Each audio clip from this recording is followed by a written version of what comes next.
Hey, it's Andre, and now it's time for something new and exciting in the hangar. This is the Flywoo Explorer Long Range.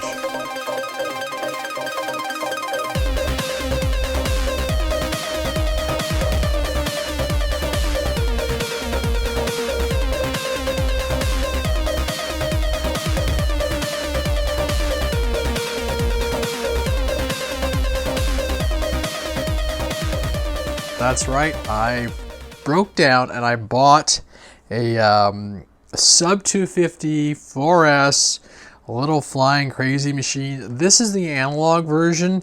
I don't have any digital technology. I don't have any DJI goggles, so I'm not going to worry about that right now. So it's got the Nano 2 from RunCam, yeah, with a little transmitter on the back and everything. I'll go through the specs here in a minute, but I literally have just started opening up this box, and the print you saw was the first time me doing any kind of TPU printing, and the purpose is this. This is a little SJCam 4000, 1080p. I had it, I've run it, and it's going to run on a little 1S200, so its total weight is like 32 grams with a battery, and the little the 1S200 battery will actually power the camera for 14 or 15 minutes while recording. I've tested that. So yeah, you know, everybody's like, oh, 4K with the naked cameras and all this stuff, and I'm like, you know what, I'm not going to worry about that, but I will slap this guy on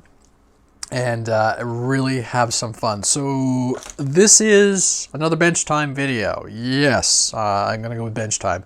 It's also day one of our latest COVID lockdown, so I think you're gonna see a lot of bench time videos because just playing it safe, being smart and everything. I don't really want to put myself out there risking for just follow the rules, basically. That's what that comes down to. Following the rules. Exercise allowed, extracurricular activity, which I guess would include flying, really not encouraged. So here we go. Lots of bench time. There's tons of things I'm going to be able to do. There are tons of other aircraft that you're going to see on the bench for bench time because I want to start building and we're going to go. But anyhow, this video is going to focus in on the Flywoo.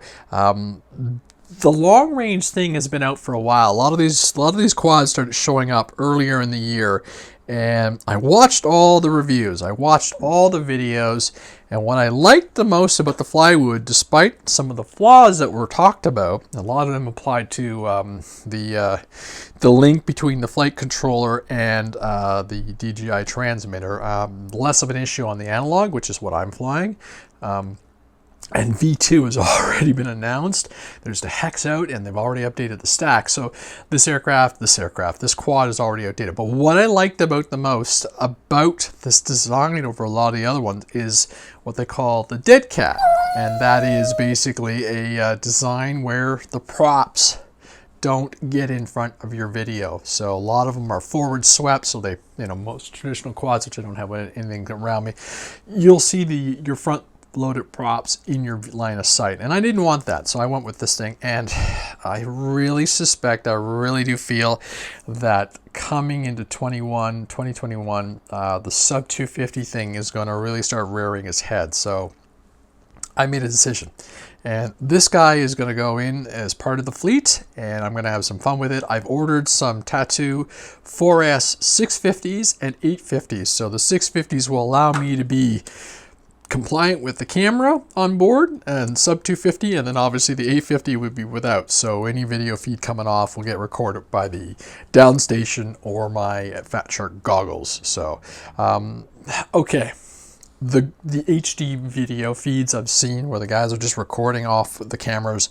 looks stunning. It looks amazing, but I'm not going to worry about that too much because that's not my primary goal when I'm out flying. But for whatever reason, when I saw this form factor, the long range, kind of less of an acro ship, more of just a flying ship and everything, it really spoke to me, and it's like flying a small wing, I guess, in that sense, and you're just going to be able to go around, explore, but then you can stop and you can hover and you can spin around.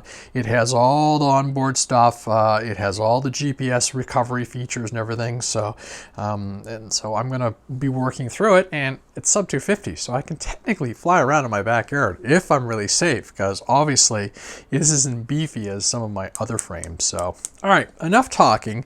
Let's change the camera view, jump in. I want to start putting stuff on the scale so we can see just how far we can get away with this craft, and as far as what I can change to make it even lighter. I picked up this particular Flywoo Explorer Analog Nano 2 version, which is a bind and fly with TBS. I picked up mine from Banggood, and I got some extra props. I'll throw in the affiliate link if you choose to click on that link. Awesome. I haven't actually flown with my my TBS unit, so I'm not going to get into this video because I do have to figure out how to make this all work with my Tyrannus, but I will get into that very soon. This is just going to be simply looking at it, and I'm kind of, like I said, I'm curious. My batteries are in order. I should have them in a couple of days, and as soon as they're in, then we'll get in there and you'll see some flying video, probably around the house, unfortunately, the backyard. So the package is pretty nice.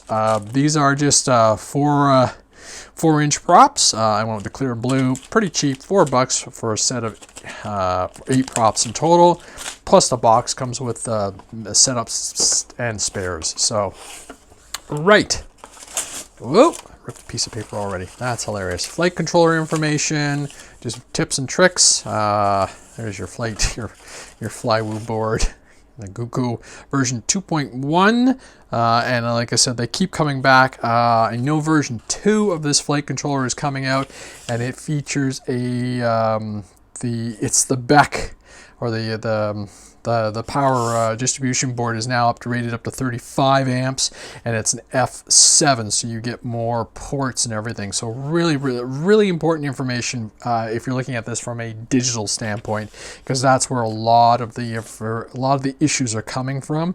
There is smart audio control for the analog VTX, which is kind of cool. So I'll get into it, and I'll plug this bad boy into it. It is an F11 with firmware version 2.1.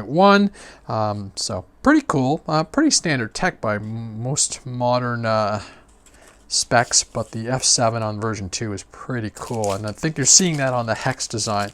Battery strap, and I've been told this is a couple grams actually. Why not? We'll turn on that. I don't know if you can see that from there, but I'll read them out as I go. So nice little decent battery strap, and it clocks in at sub 3 grams, 2.96 grams. So that's not bad actually. So these are your frame extension rails. So in the hex, sorry, in the main, you can, if you're finding it you're a little wobbly, you can adjust that. Spare arm, I'll probably, next time I do a Banggood order or Flywoo order or whatever, I'll buy a spare arm, because who knows. It comes with a set of gray props and a set of blue props, so I'm now, I've got enough props to keep me going for a little bit. Your big FPV, in my case this is a 5.8 antenna, and I believe it's a 400 milliwatt transmitter, 600 milliwatt, so I was wrong. It is a 600 milliwatt 37 channel, 5-band 37 channels. That's pretty impressive. That's pretty normal. 5.8 written on the little antenna top. I guess I'll put that in with my cars because it's not like I use that on the props. Your various sets of screws, spare posts and everything. So that's kind of nice to get some spares. That's always very handy. Allen key, yeah. LED lights, if you so choose to illuminate it. I'm going to assume those are red, but I don't know. I'd have to plug them in and check. Some stickers, Flywoo stickers. Again, this is the first time I've owned a Flywoo product, but so far I'm kind of impressed. I've been watching Dave C's channel. I've been actually watching a lot of multi-rotor channels all of a sudden, and again, you've seen this from the opening, but here's some closer details. So all up weight, or all up weight, non-up weight anyhow, of just with no props or anything. To give you an idea, I'll call out the weight because there's no way you're going to see this on the scale or the camera. As it sits right now, it's 127.6 grams. All right. Obviously, you need to throw in the props and everything, so we'll very quickly bounce through that. And then my camera setup, as I said. I added that little heat shrink. I'm going to get really finicky. So 37 grams. So I'm actually, it's the strap now because I've added that additional piece. Maybe I'm going to go to a lighter battery. Or I know, looking at the instructions, there is a, 5 volt for camera. There is a spot. Oh, that's the 5 volt for the, probably for the FPV. I know there's a 3.3 ground, and the newer ones are all coming with naked cam power supplies. So who knows? But if I factor in, my requirements to fly this thing with my gear, that puts me at 38 grams for that camera. So that means I'll have to take that into account when I do all my math on my specs for making this guy go. It does have a nice little pad. I don't have any 4S packs, so what I do have some 3S 800s. These packs are probably pretty beefy compared to, in 73 grams, 74 grams. It's probably in the range of what I'm going to be seeing with the 4S 650s. So as we start stacking on weight, this will be, like I said, probably right on the money when it comes to adding all these parts together.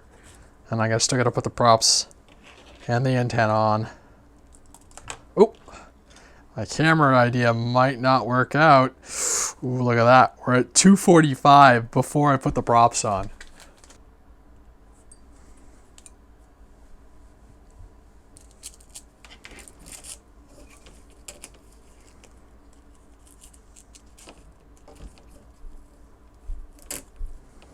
So one of the really cool features about this quad is the fact that it has a self-powered little 1S pack there, beeper. So if the power goes off, it gets lost, you go down, it should stay beeping, and there's a little tiny button in there that you hit that'll disarm this thing. So that is actually pretty darn cool. Now we're almost done. Just have to put the antenna on. Oh yeah, and always make sure you put this guy in and make sure it's seated well, that little connector, before you even power it. Otherwise, you will cook something quickly. Just using a little plastic, computer service tool to move the wire around a little bit for the antenna, the BTX. That way it swings around. And then these are all 3D printed. They're TPU. So the nice thing is, if I have an accident and need to print something, I can remanufacture my own parts. So that is the TBS Nano. Those are the Nano antennas, and look at all this nicely 3D printed parts. Actually, I probably can power it up now that everything is on, and check the VTX out and everything. Now that's all hooked in. Almost wonder if the strap would be better a little further back, but for now, actually, and lead wise and everything, depending on the actual 4S packs I use, I'd probably do something like this. Get those balance tabs. I don't know how many balance tabs I've cut off. Yeah, I'm gonna move that strap to the back after we're done this, and then obviously that camera can go there. Ooh, okay, scale. Let's throw that on there as a reference. Okay, scale is zeroed. Put that in. 0. Ready to go? Let's see what this does. 253 grams. Oh boy. That's, I can't zoom it in, but whatever. That's a little disappointing. This battery here checks in at 73 grams, so it's probably that.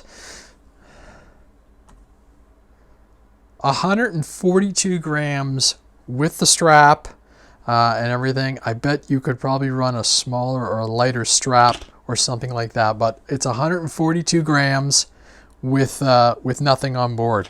There's all the information on the screen. Nice. Cool.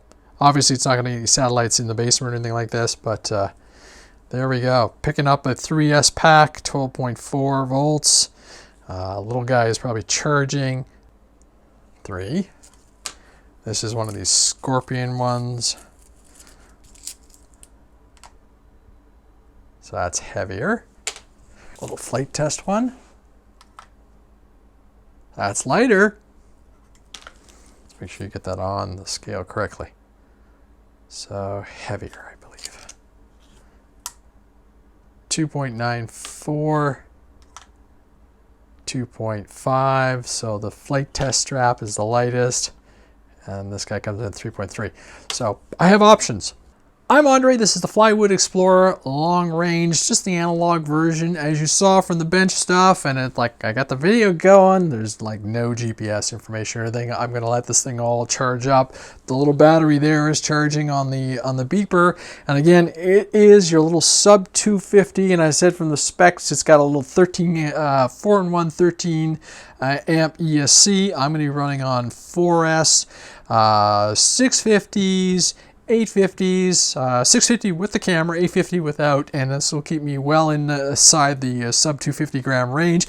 As you saw, I was fiddling with straps and everything just to see how I could optimize everything about this, but I really like the shape, I like the size, I like the fact that looking at that video, you don't see the props in the angle or props in the shots or anything, so that's one of the reasons I do like the Dead Cat. I will have to get in there and finish setting up my, my TBS hardware so it all links up and everything. Woo, it's getting a little warm, that VTX. I probably should turn that off, to be honest. As you can see from the video feed, I got all my power and everything, and I'm in air mode. I got my voltage reading off the battery, no satellites, and the little battery is charging for the beeper. Look at that. It might actually beep while we're doing this thing. So stay tuned. This is just a quick and simple bench time video. Lots more of these coming while we're in the lockdown, simply because, well, I'm not going to be going out doing a lot of crazy stuff. The Flywoo, this one has just got the little 16 amp ESC 4-in-1s. The V2 apparently will be a lot more punchy, but for what I'm doing with it, I'm really excited. Once my 4S 650s, which was what I'll fly with the camera on board, and the 850s for just cruising around arrive, I'll get into it. I'll start doing all the beep. I'll start doing all the Betaflight setups and everything and just work my way through this thing. So the trick I was told is you get in there with that button. The little light goes off too. That's actually kind of cool. All right, so you get in there, you push on that button, you hold it down, and it should stop beeping. Might take a second. Anyway, as I was saying, once I get all my equipment together and everything, I'll be doing more of these bench videos, and this thing will fly very soon. I think I got it. Again, I like the design. This is one of the reasons I went with it. There's the e-flite, there's the Get Up Baby Croc, but I like the fact that with the Dead Cat design, the props are not in my line of sight. So again, this is just the analog version. The digital one I think is a little bit more advanced. You probably get a little bit more cinematography out of it, but I'm more into just flying around, having some fun, going through the trees and everything. Less about acrobatics and stuff. I'm just looking for a nice machine that's going to be under that sub 250 gram range. So, okay, I'm Andre, Flywoo Explorer LR. Stay tuned for more of these bench time videos. Thanks for watching.